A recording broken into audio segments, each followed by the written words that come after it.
mas eu quero nesse momento passar a palavra para o pastor Francisco, presidente, fundador da Igreja Apostólica Nova Aliança, também responsável por um trabalho fantástico, um trabalho que ele com certeza tem alcançado muitas e muitas almas. E o pastor Francisco foi Deus quem o colocou no nosso caminho. Esse homem aqui, tocado pelo Espírito Santo, está também nos ajudando, onde nós estaremos inaugurando a clínica, a casa de recuperação, a qual pertence ao pastor Francisco, e nós estamos alugando esse espaço para que tenhamos essa casa. Pastor Francisco, eu quero dizer para o senhor que é uma alegria, um prazer muito grande tê-lo aqui, até porque a experiência que o senhor tem, a unção, eu particularmente tenho aprendido muito com o senhor. Agradecer a presença da senhora, sua esposa, seja muito bem-vinda, que Deus abençoe. E eu acredito que o que nós vamos ouvir, o que ele tem para falar para todos nós, vai realmente nos ajudar para que possamos continuar nessa caminhada em nome do Senhor Jesus. Muito obrigado, que Deus abençoe vocês. A paz do Senhor Jesus esteja no nosso coração, agora e para sempre. Aleluia. Gente, a gente diz dos nossos fiéis, né? Um grito. E será que os pastores perderam a voz? Que a paz do Senhor Jesus esteja conosco agora e para sempre. Aleluia. Glória a Deus. Aleluia. Vamos ficar em pé para nós pedirmos a inspiração do Espírito Santo agora em todos nós. Inclinemos nossos frontes e agora fechemos os nossos olhos e vamos buscar a inspiração do Espírito Santo para que Ele esteja conosco, nos orientando, nos iluminando, porque a promessa do Espírito Santo é maravilhosa. Ele disse que Ele será lâmpada para os nossos pés e luz para o nosso caminho. Ele diz ainda: instruir-te-ei e guiar-te-ei pelos caminhos por onde deves andar. E o mais bonito do Espírito Santo é que Ele diz assim: guiar-te-ei com os meus próprios olhos. Quem está sendo dirigido com os olhos do Espírito Santo, por certo não errar. Quem crê, diga amém. Glória a Deus. Vamos aplaudir o Senhor Jesus.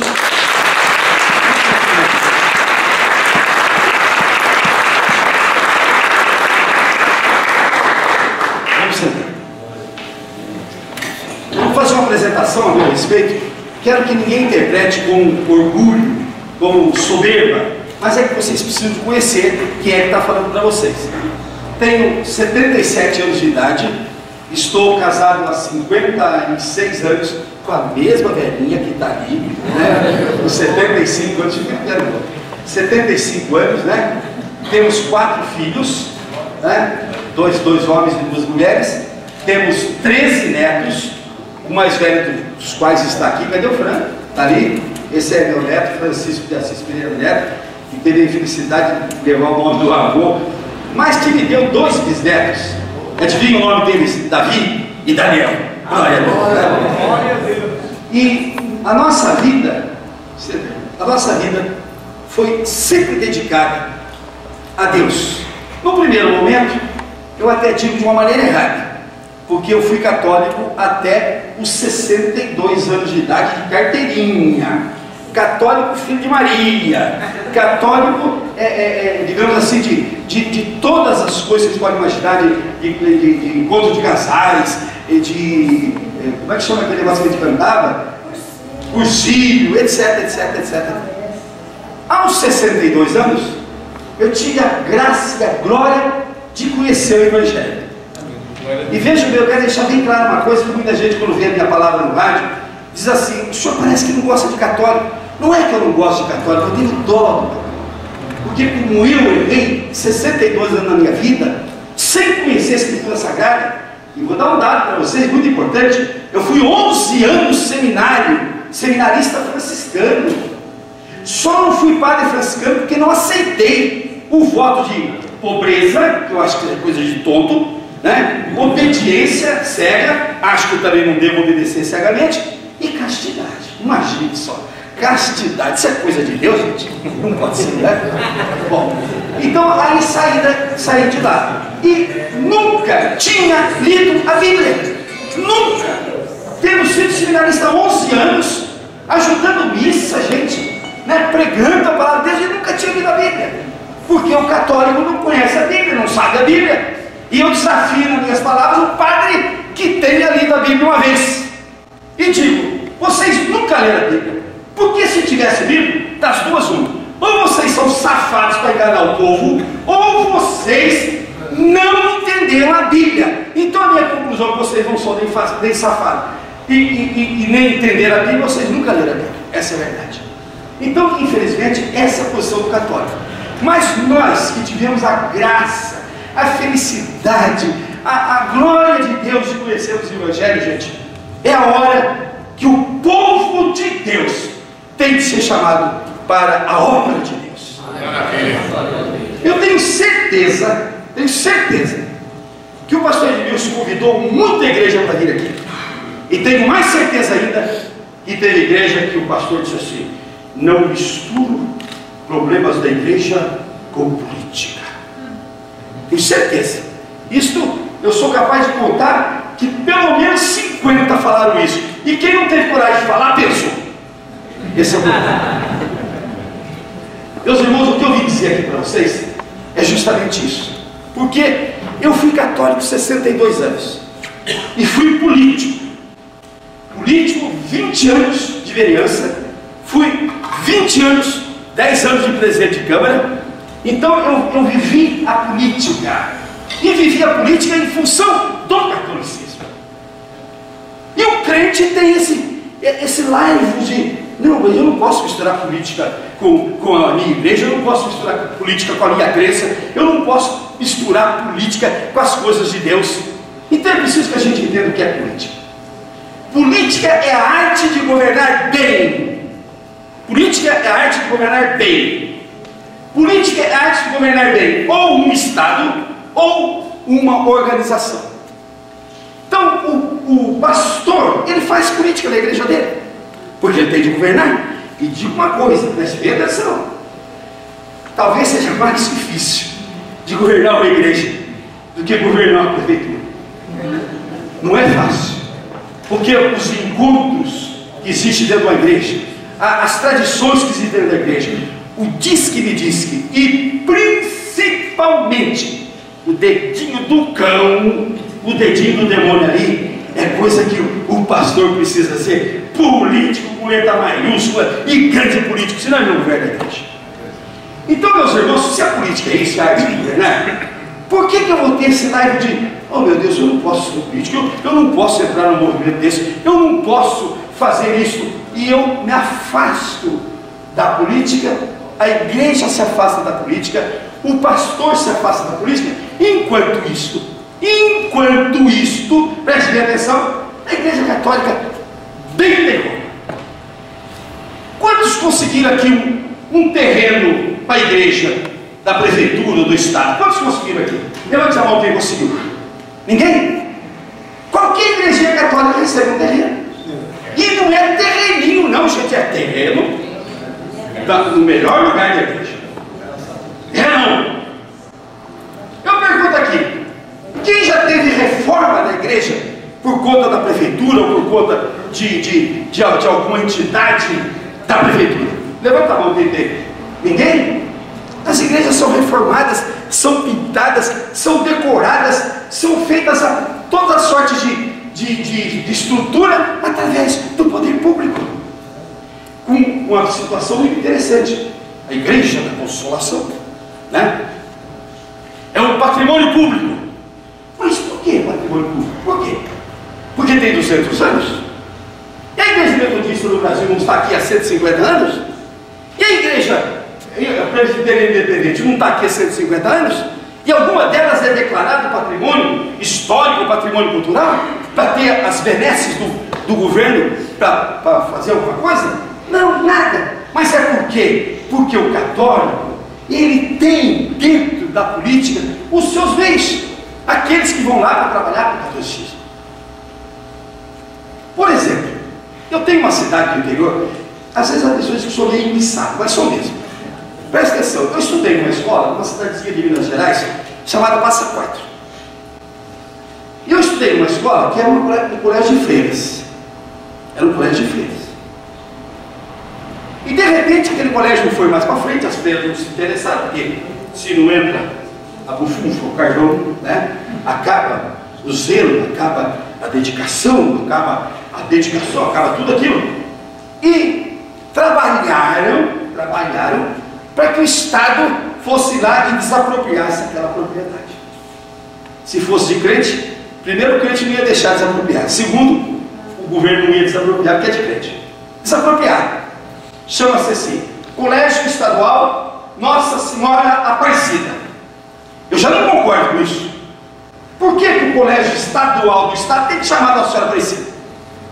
Mas tudo bem. Agora, como era colégio de freira, tinha uma igreja lá dentro. E quando o Estado desapropriou, veio tudo, veio igreja, veio tudo, toda a parafernália do colégio. E agora lá é uma igreja católica. E eu requeri ao prefeito: quero fazer o culto da minha igreja aqui todo domingo à tarde. O culto da igreja católica é de manhã, então eu quero fazer à tarde o meu. E vocês arranquem todas essas imagens aqui na hora do meu culto. Arranquem tudo isso aí, São Sebastião, Santo Antônio, Santo Benedito, São Joaquim, São Longuinho, São não sei o que, São Jorge, São Bonifácio, a Santa, arrancar tudo, foi tudo para correr daqui. E eu quero fazer o culto aqui de tarde, da igreja evangélica, do Evangelho de Deus. Estão na maior briga do mundo, mas estou fazendo a briga. Nós não podemos deixar isso, gente. O reino de Deus, nós fazemos parte dele. O pastor Edmilson, com muita humildade, disse assim: vamos trabalhar com unidade. Gente, se nós não vamos botar o mesmo nome em todas as igrejas, preste atenção no meu raciocínio. Nós somos exército de Cristo Jesus, cada um no seu batalhão. Amém? Tem o meu batalhão que chama Igreja Apostólica Nova Aliança em Cristo, os meus valorosos aqui. A outra igreja é outro batalhão, mas todos estamos na mesma guerra, que é a vitória de Cristo, para a honra e glória do nome dele. Quem acredita na palavra do Senhor Jesus?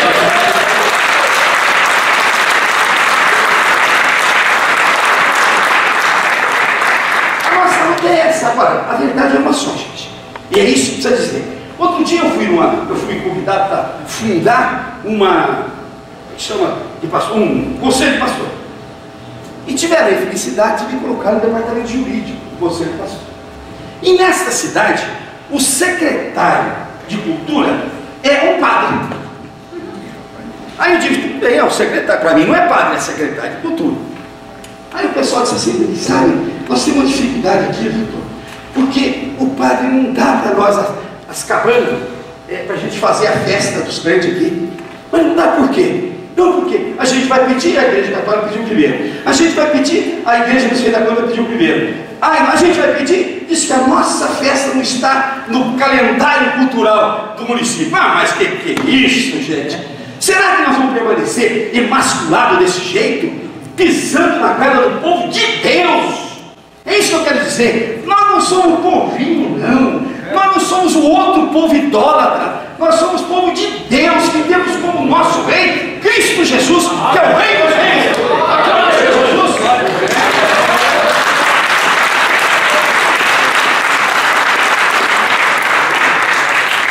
Sabe o que aconteceu com o meu cargo? Vocês são capazes de imaginar o que aconteceu com o meu cargo? De repente sumiu o conselho pastor, sumiu o meu cargo, sumiu tudo. Eu não tive gosto de brigar lá naquela cidade. Mas quando eu digo brigar, gente, é brigar no bom sentido. Nós não podemos permitir que as coisas continuem desse jeito. E eu vou provar agora para vocês que é difícil a gente pregar para o pastor, sabe por quê? Porque o pastor conhece a Bíblia de ponta para cabeça, conhece do começo ao fim, conhece de todo jeito. Aí vem o pastor que quer ensinar o nosso vigário. Mas como vocês não são vigários e nem vigaristas, porque tem muito vigarista por aí, né? Eu sempre digo isso, porque mente para o povo, engana o povo, porque erra quando manda o povo cultuar Aparecida, quando o povo cultuar Fátima. E eu digo assim, na Bíblia está escrito uma coisa interessante: que eu sempre digo e brigo. Paulo diz assim: não descrédito a historinha de velha caduca. E o católico é mestre em ensinar caducidade. É para velha não, que tem aquela fita vermelha no pescoço, carregão preto da cabeça. Só ela pode acreditar nessas conversas mole que a igreja católica ensina de Fátima, de Lourdes, de Aquilopita, de não sei mais quantas santas que tem por aí, que nunca apareceu. Mas o povo chora. Quando aparece um vidro, um probleminha de água ali, olha a santa! E o padre chama todo mundo para assistir aquilo. Vocês estão assistindo agora a vergonha do tal de Santo Sudário. Gente, não precisa analisar cientificamente o Santo Sudário. Não precisa analisar. Prestem bem atenção. Quando vocês viram na Bíblia escrito lá que ouviram a voz de Deus, mas nenhuma aparência vistes, para que não pequeis, para que não vos entregueis à idolatria, Deus não quis mostrar a aparência dele. Então Jesus, o Filho de Deus, ia estampar o rosto dele num pano para que o povo ficasse adorando como está adorando agora. Gente, basta isso para nós sabermos que aquilo é mentira. Mas por que mentira? Na primeira vez que expuseram aquilo, 3 milhões de pessoas foram ver, se ajoelhar, chorar, mandar beijinho, etc. A $50 cada um, beijo quando deu, né?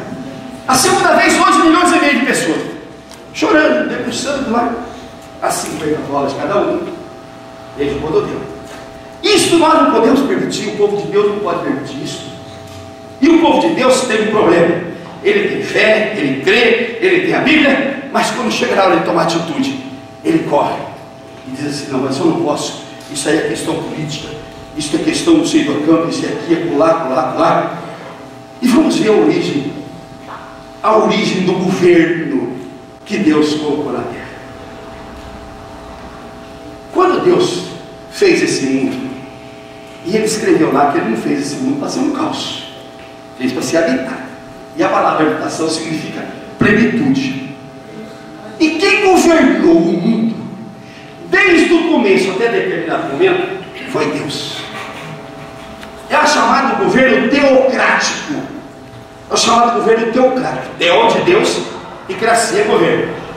Deus governou o mundo através de Moisés, através dos sacerdotes e através dos juízes. Deus governou o mundo diretamente. Deus é que dava ordem, Deus é que era procurado, Deus é que era buscado, Deus que era chamado. Deus governou o mundo até o dia que Samuel, já velho, colocou os 2 filhos dele para serem sacerdotes. 2 safados, 2 ordinários. E vejam bem, na Bíblia não são só esses 2 que foram ordinários, não. Teve muitos sacerdotes safados, ordinários. Os filhos de Eli foram Finés e Ófni, 2 safados que Deus até matou na guerra. Então os sacerdotes também eram safados, e nem por isso Deus tirou o governo dos sacerdotes.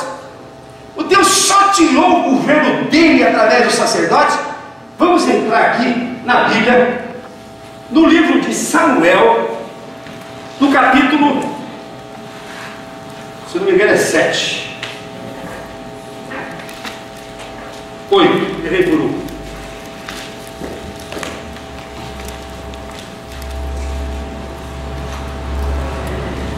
Samuel, capítulo 8.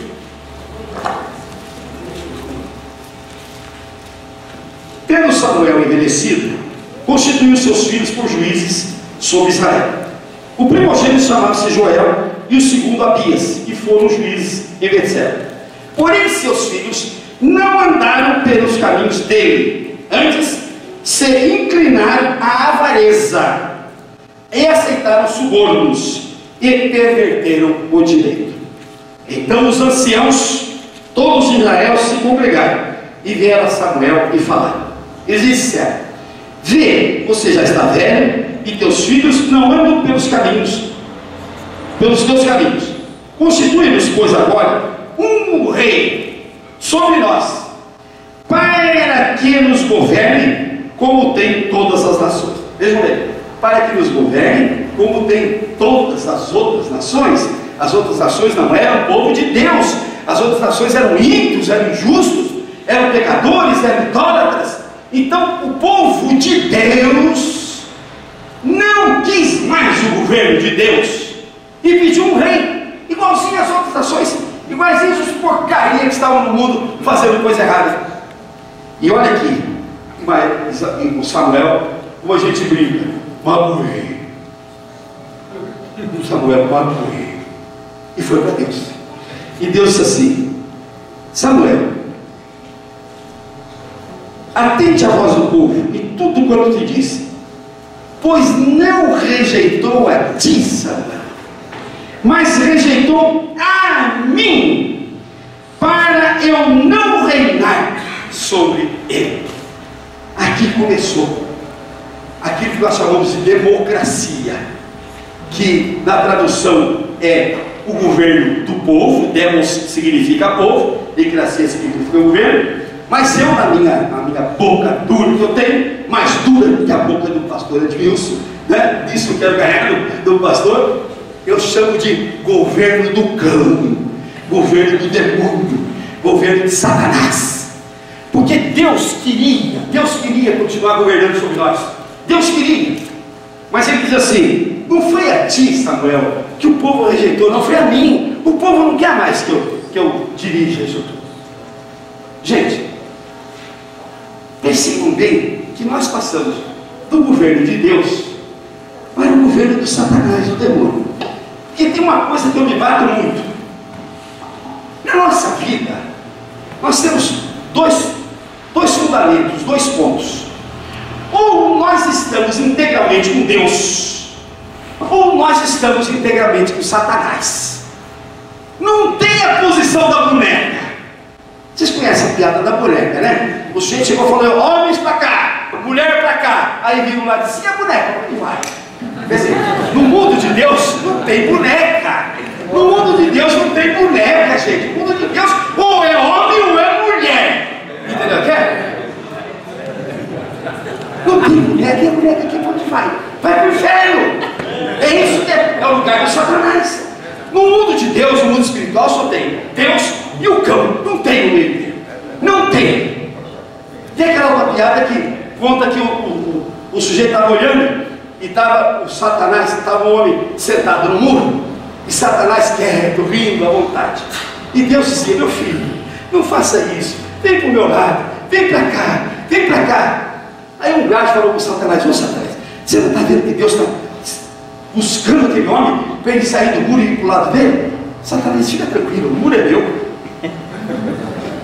Dizer, não existe essa forma da gente ficar ou do lado de... eu não estou mais ou menos, não tem mais ou menos. No campo de Deus não tem mais ou menos. E é justamente porque nós não entendemos o governo de Deus é que hoje nós estamos enfrentando o quê?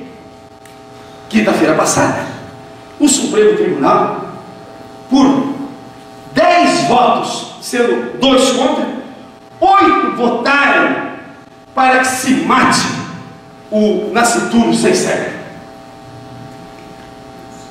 Pura e simplesmente, 8 homens que não têm temor nenhum a Deus. E eu não posso deixar de falar para vocês o voto do presidente do tribunal, que foi contra. Ele disse assim: suponhamos que nós vamos dar o direito para a mãe matar o filho que não tem cérebro, e ela não tem coragem de matar no seu ventre. Aí nasceu o filho sem cérebro.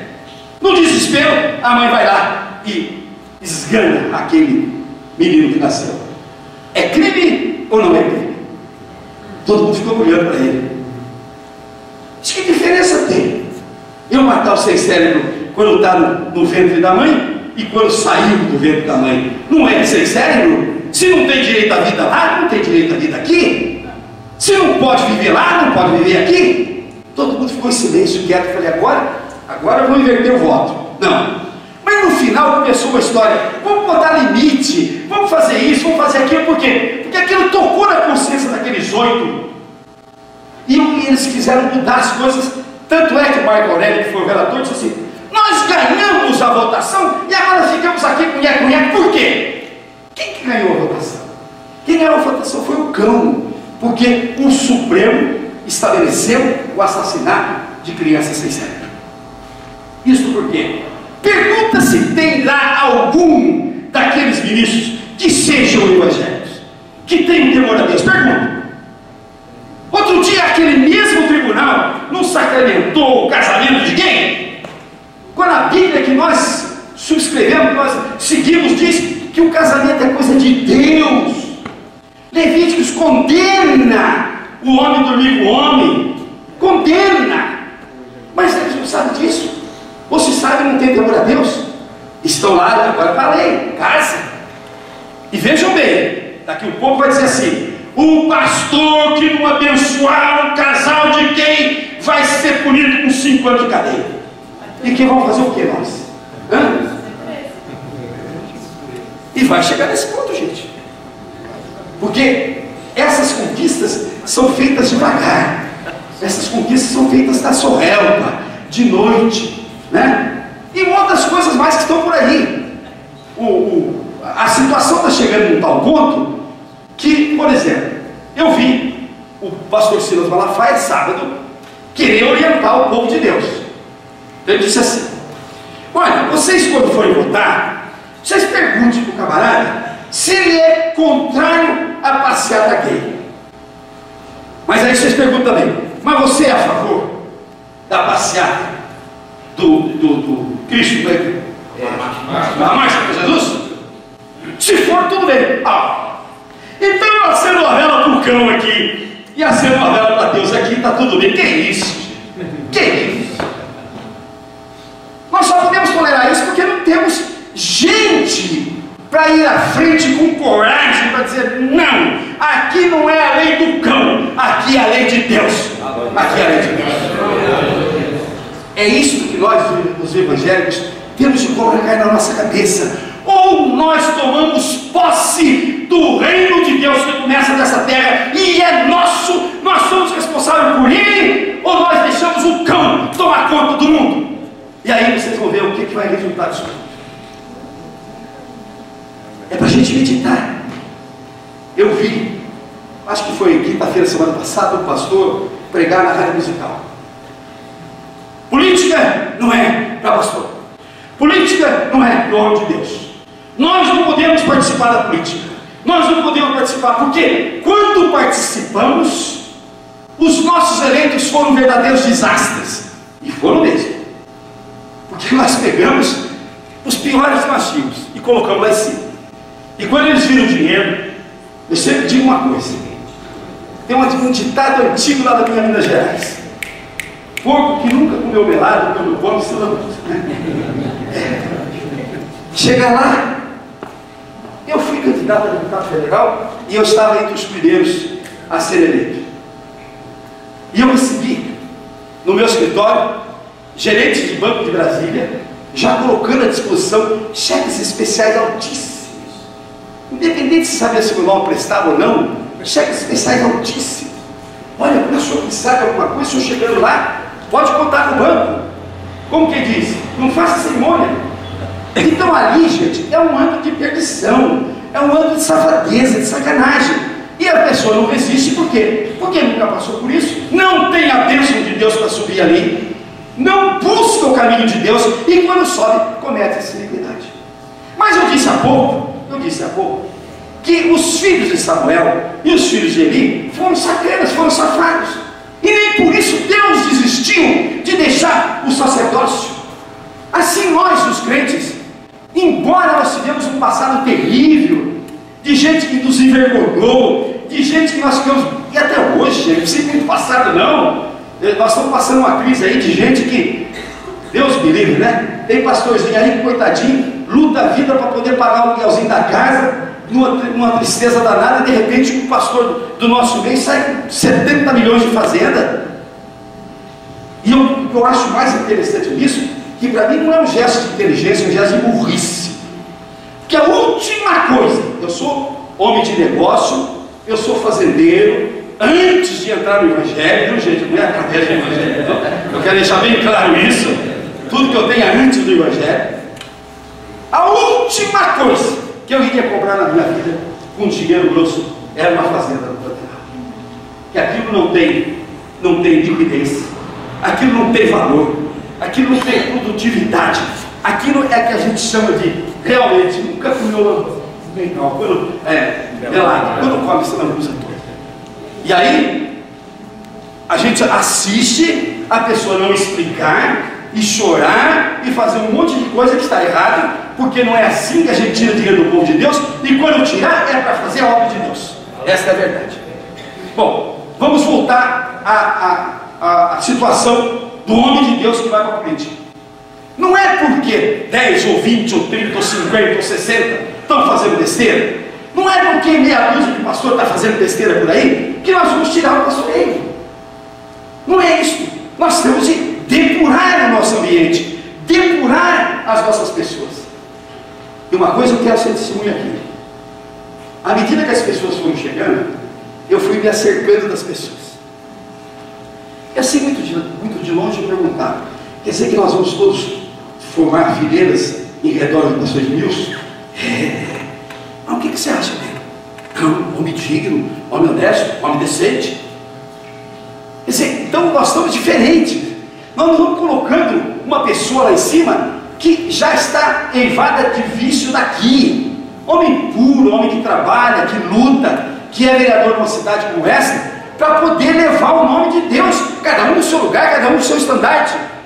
Agora, o povo de Deus tem que ser coragem também, tem que ter coragem para dizer: se ele fizer errado, reunir aqui numa reunião dessa, pastor Edmilson, por favor, o senhor explica essa sua atitude, explica isso que o senhor está fazendo.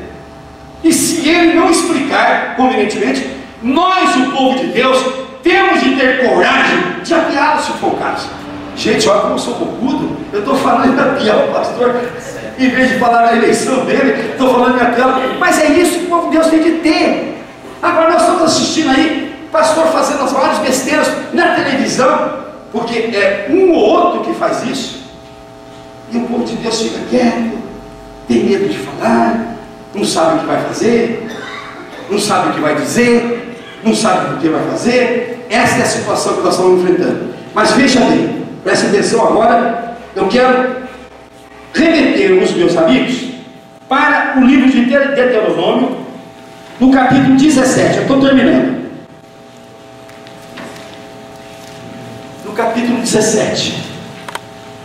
No capítulo 17, Moisés, que fez o Deuteronômio, ele canta a atitude que o povo iria tomar no tempo de Samuel. Ele canta, ele já diz: ó, o povo vai fazer isso. Olha o que ele diz aqui: quando entrares na terra que te dá o Senhor teu Deus, e a possuíres, e nela habitares, e disseres: estabelecerei sobre mim um rei, como todas as nações que se acham em redor de mim. Então Moisés, iluminado por Deus, ele já disse: ó, o povo vai fazer isso, o povo vai fazer isso, vai deixar o governo teocrático para entrar no governo do demônio. Estabelecerás com efeito sobre ti um rei, aquele que o Senhor teu Deus escolher.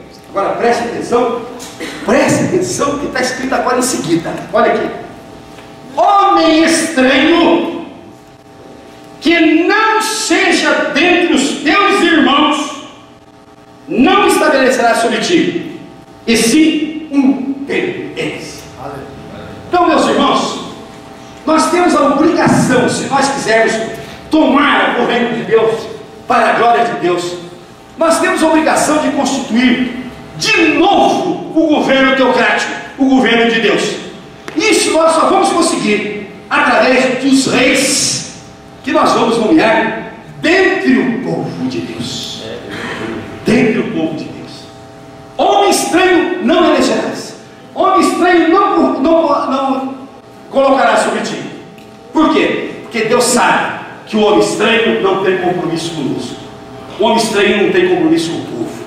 O homem estranho não tem compromisso com a verdade. O homem estranho não tem compromisso consigo próprio. E nós temos de constituir de novo a teocracia através do nosso povo, através do povo de Deus. Amém? Amém. Eu não tenho nenhuma vergonha de dizer para vocês que o povo de Deus, o pastor que é guia do povo de Deus, ele não pode ficar alheio à escolha dos nossos mandatários. Porque ficar alheio à escolha dos nossos mandatários é um ato, é um crime que o pastor comete contra as suas próprias ovelhas. Porque por mais que o pastor seja zeloso, e tenho certeza que aqui todos o são, por mais que ele seja zeloso, ele não consegue sozinho proteger o seu rebanho de todos os problemas que nós temos aqui na face da terra.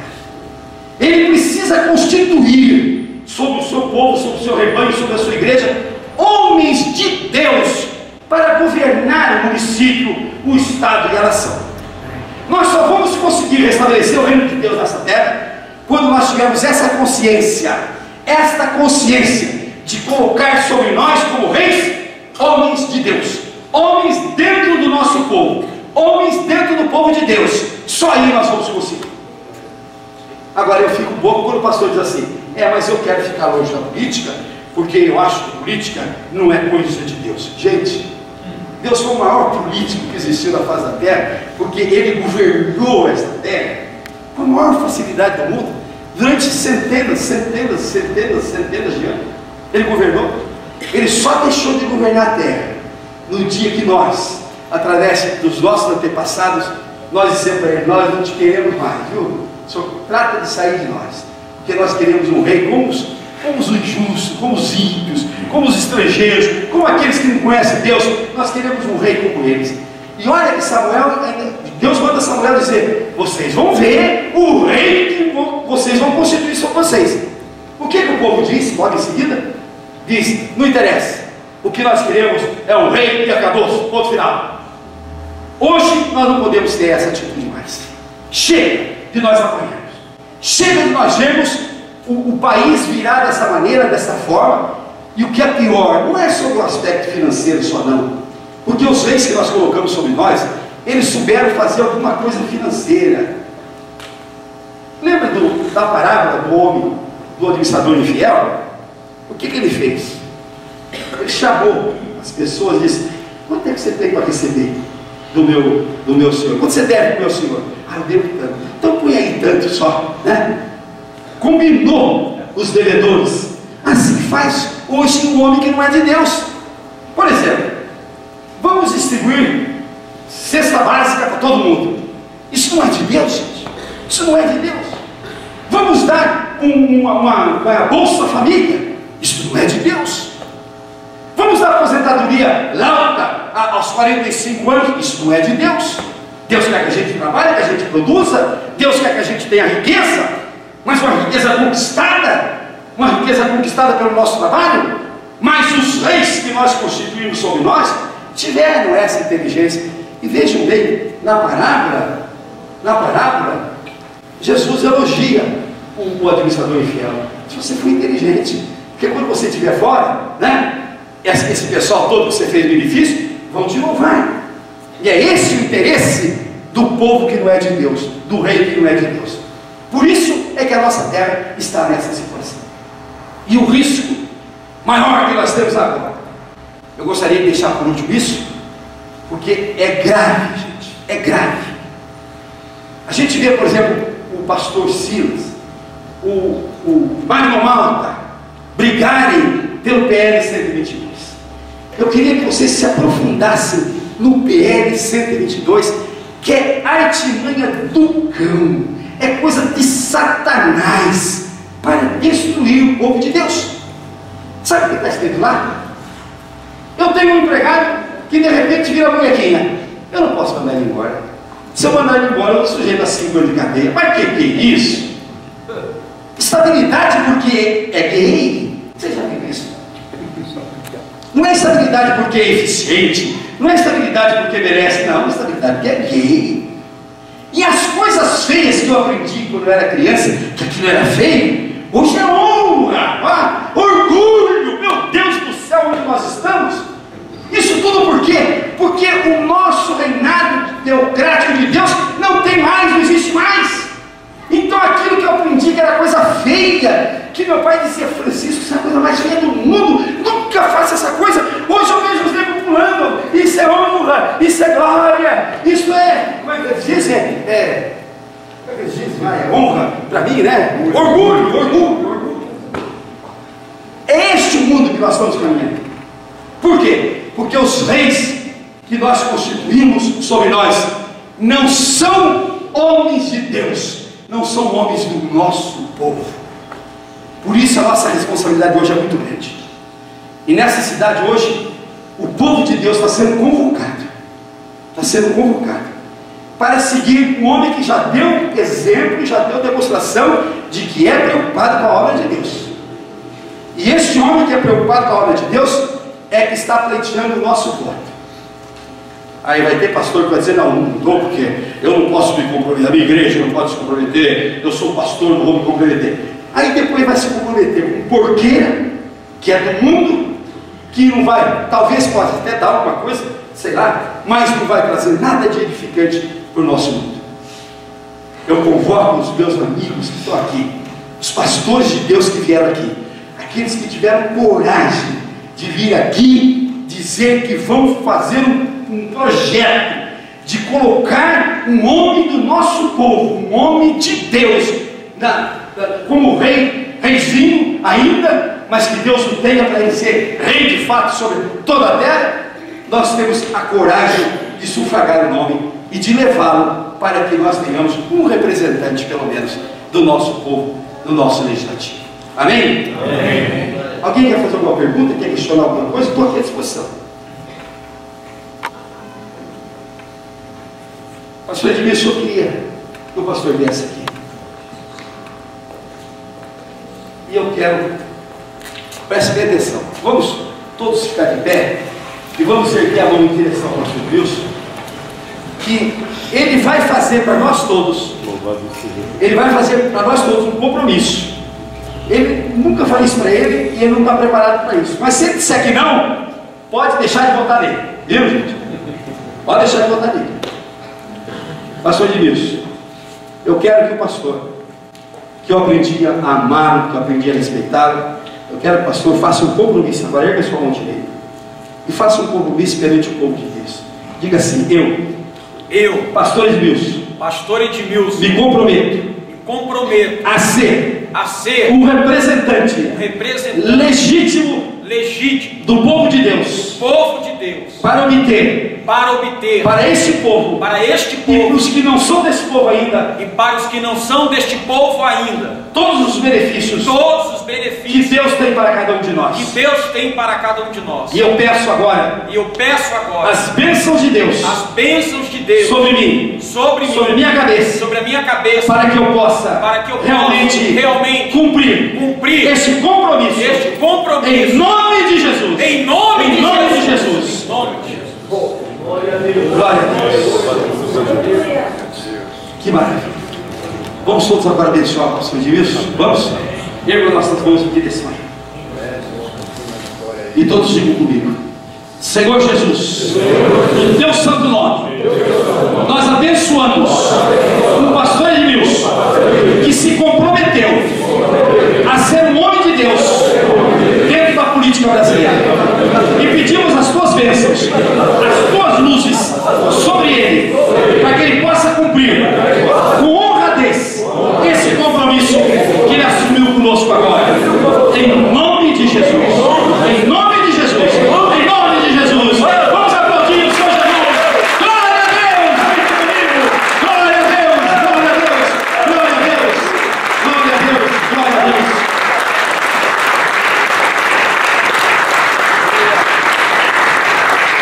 Gente, um momento de muita comoção. Eu não sei se vocês sentiram isso que eu estou sentindo. Quando a gente vê um homem de Deus se comprometendo perante vários outros homens de Deus, né? Se comprometendo a ser de Deus, a continuar sendo de Deus, a levar a sua vida como um homem de Deus, a transportar todo o seu ensinamento, a sua vida para o povo de Deus. Amém. Isso é grandioso na nossa vida. E foi um compromisso que ele assumiu publicamente, está registrado ali no nosso portal Creio em Jesus, e ele tem certeza que ele vai cumprir. Amém? Amém. Vamos aplaudir o Senhor Jesus mais uma vez.